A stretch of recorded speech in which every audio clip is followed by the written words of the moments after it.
Good morning. Unit 2 Work and Energy. Now we can look at the integration of the equation of motion in several dimensions. We have the equation of motion as given by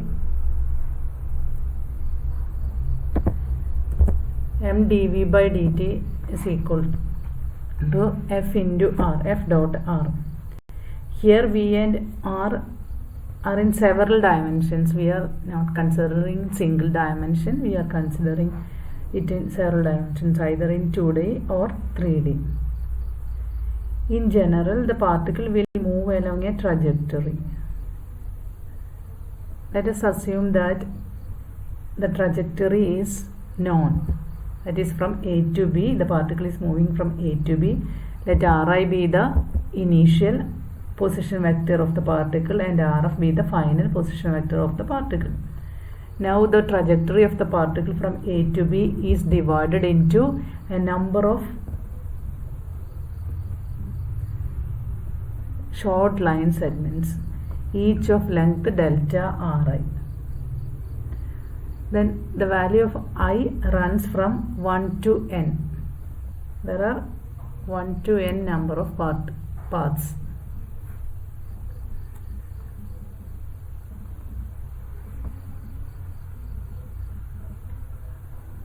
Okay, we assume that delta r is too small, that f is constant over this displacement. Delta r is assumed to be too small, that is f is constant over this displacement.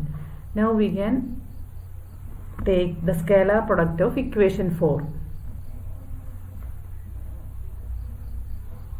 Scalar product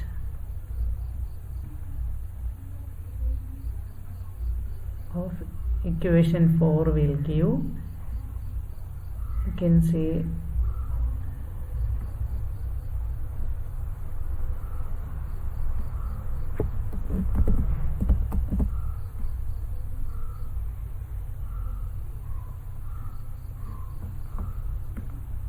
m dv by dt dot delta r. We are taking the dot product with delta r. Here v and r are vectors, that is we are putting an arrow mark over this f and delta r. Okay, for each short segments we can write the above equation. These are short segments from A to B. For each short segments we can write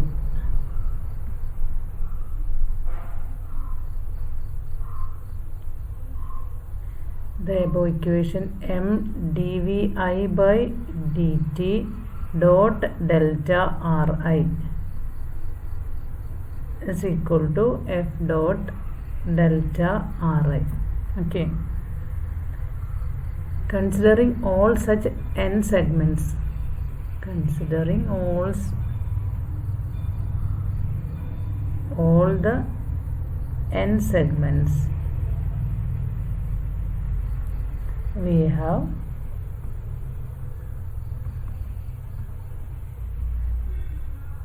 sigma I is equal to 1 to n m dvi by dt dot delta ri is equal to sigma I is equal to 1 to n f dot delta ri. Okay, then if this delta ri on LHS can be written as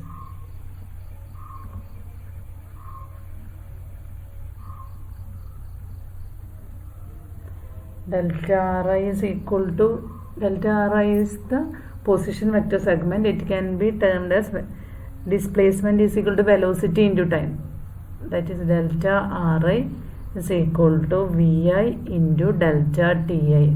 Here vi is the velocity and delta ti is the time taken by the particle to travel the ith segment displacement. Now the equation becomes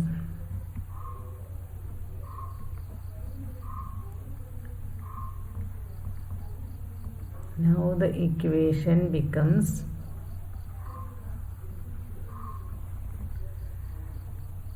sigma I is equal to 1 to n m dvi by dt into delta Ri is replaced by Vi delta Ti. It is equal to RHS is the same. We are not changing the delta Ri there. I is equal to 1 to n Fi dot delta Ri. Okay. Now we take the limiting process, applying the limit where the length of each segment approaches to 0. That is, when length approaches to 0, n tends to infinity. And in the limiting case, limit delta t tends to 0, time tends to 0, delta Ri is equal to dri, and delta Ti can be written as dti. Then the equation summation can be replaced by integration. Equation becomes integral Ti to Tf, initial time to final time, m by 2 d by dt of v square. Differentiating v square with respect to t, we will get m dvy by dt. We can reverse calculate. You just do it. Into dt is equal to integral from Ri to Rf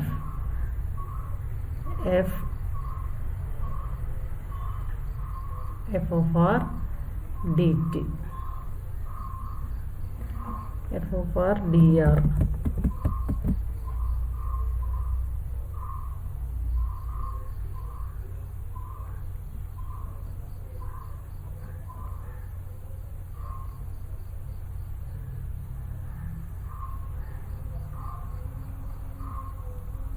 Where Ti and Tf are the times corresponding to the positions Ri and Rf. Now we can perform integration on the LHS. By integrating this term, we will get m by 2 Vf square, final velocity square, minus m by 2 Vi square is equal to integral from Ri to Rf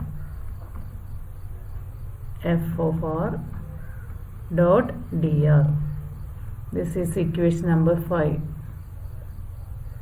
This is the generalization of the result we obtained in one dimension. LHS of the equation is again the change in kinetic energy. This is the change in kinetic energy. Change in kinetic energy. Change in kinetic energy becomes the line integral of work.